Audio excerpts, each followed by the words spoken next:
Signs and symptoms of Kaposi sarcoma. Lesions can be found on the skin, but spread somewhere else is also common, especially the mouth, the gastrointestinal tract, and the respiratory tract. Growth can range from very slow to explosively fast, and is associated with significant mortality and morbidity. Skin.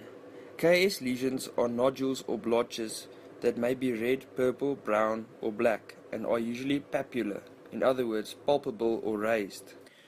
Commonly affected areas include the lower limbs, back, face, mouth, and genitalia.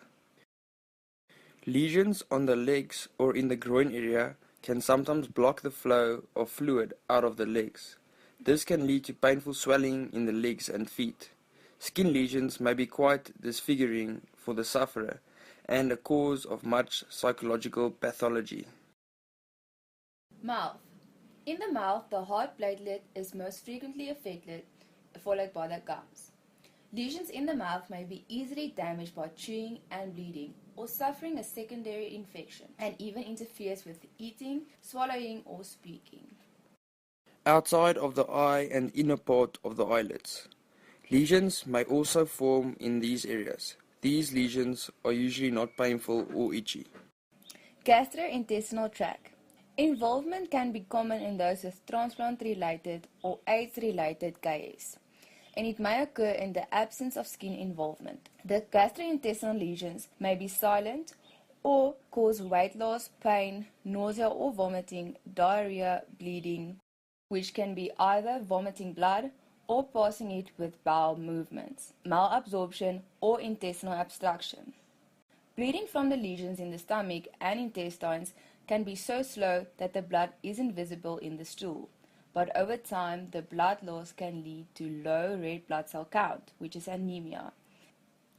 This can cause symptoms like fatigue and shortness of breath. Respiratory tract. Involvement of the airway can be present with shortness of breath, fever, cough, hemoptysis, which is the coughing up of blood, or chest pain, or as an incidental finding on chest X-ray. The diagnosis is usually confirmed by bronchoscopy when the lesions are directly seen and often biopsied. Transmissions of Kaposi sarcoma. Kaposi sarcoma herpes virus is transmitted through saliva. Kissing is thus theoretically a route of transmission. Transmission among gay and bisexual men have a higher rate of transmission rate due to deep kissing sexual partners with KSHV. An alternative theory that has also been introduced states that the use of saliva as a sexual lubricant can also be a major mode of transmission. Prudent advice is to use commercial lubricants when needed and avoid deep kissing with partners with KSHV infection or whose status is unknown. KSHV can also be transmitted via organ transplantation and blood transfusions.